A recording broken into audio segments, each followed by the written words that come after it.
Burungnya sangatlah besar, tetapi ketika digantang, burung tersebut dia kebanyakan nampar, lalu lama-lama dia turun ke dasar karpet ya teman-teman ya. Dan Assalamualaikum warahmatullahi wabarakatuh, teman-teman sahabat kicau mania, apa kabar?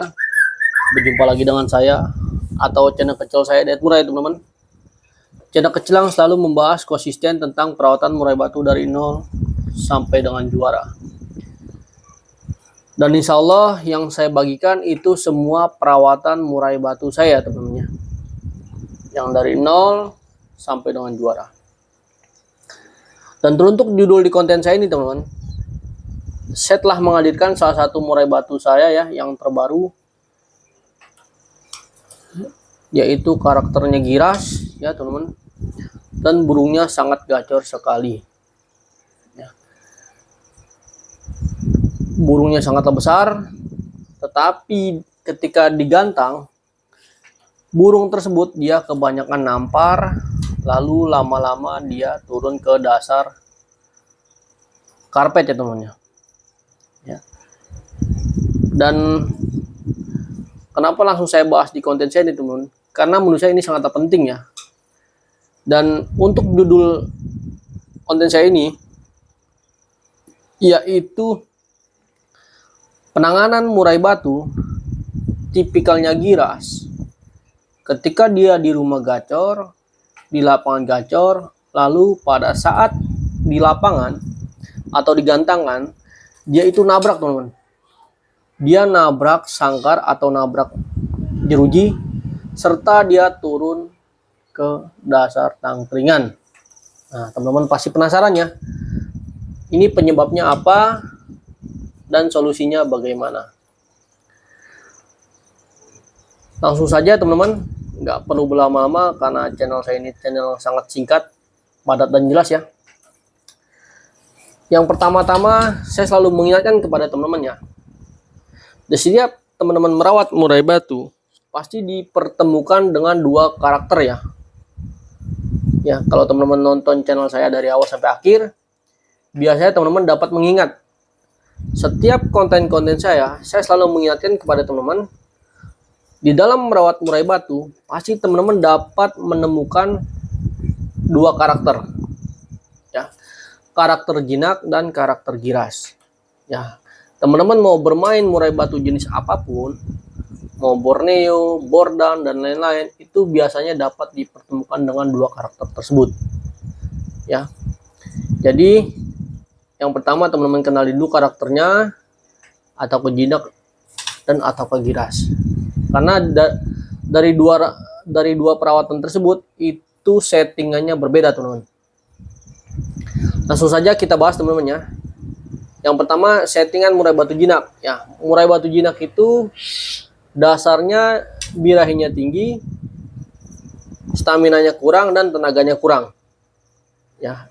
Dan teruntuk burung saya ini yaitu karakternya murai batu giras teman-teman, tapi dia sangat gacor sekali ya. Dia tenaganya dapat atau tenaganya tercukupi, birahinya tinggi dan emosinya tinggi.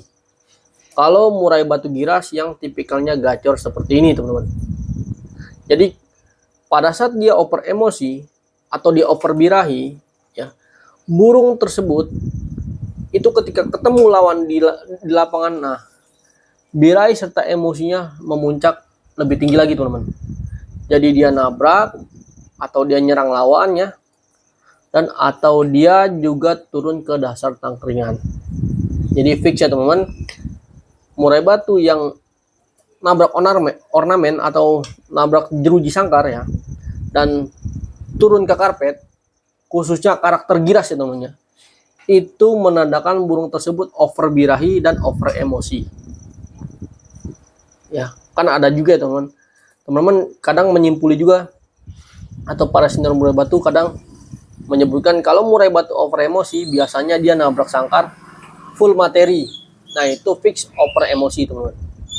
Tetapi kalau burung tersebut karakternya giras, nabrak sangkar, dia hanya nabrak nggak bongkar materi, nah berarti burung tersebut itu over birahi dan over emosi. Itu dasarnya dulu teman. Nah, bagaimana cara perawatannya? Nah, ini yang sangat penting teman-teman. Yang pertama kita ketahui dulu ya, settingan burung tipikal giras tersebut seperti apa. Misalkan jangkriknya apakah 7 ataukah jangkriknya itu 10-10, kita ketahui dulu teman-teman.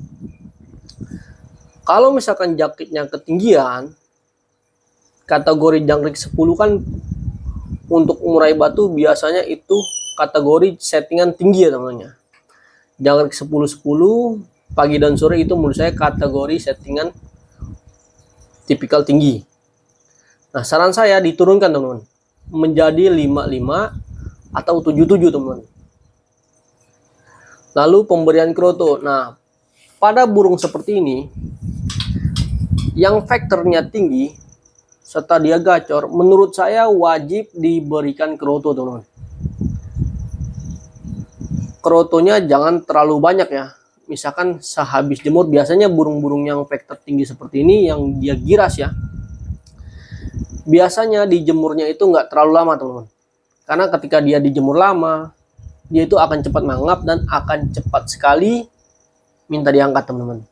Nah, itu menandakan burung tersebut suhu badan dia sudahlah panas serta penjemurannya itu sudahlah cukup. Lalu jangkriknya saya sarankan turunkan ya teman-teman, karena dia kalau kita berikan jangkrik terlalu tinggi dia akan terjadi over birahi dan emosi. Dan krotonya juga kita berikan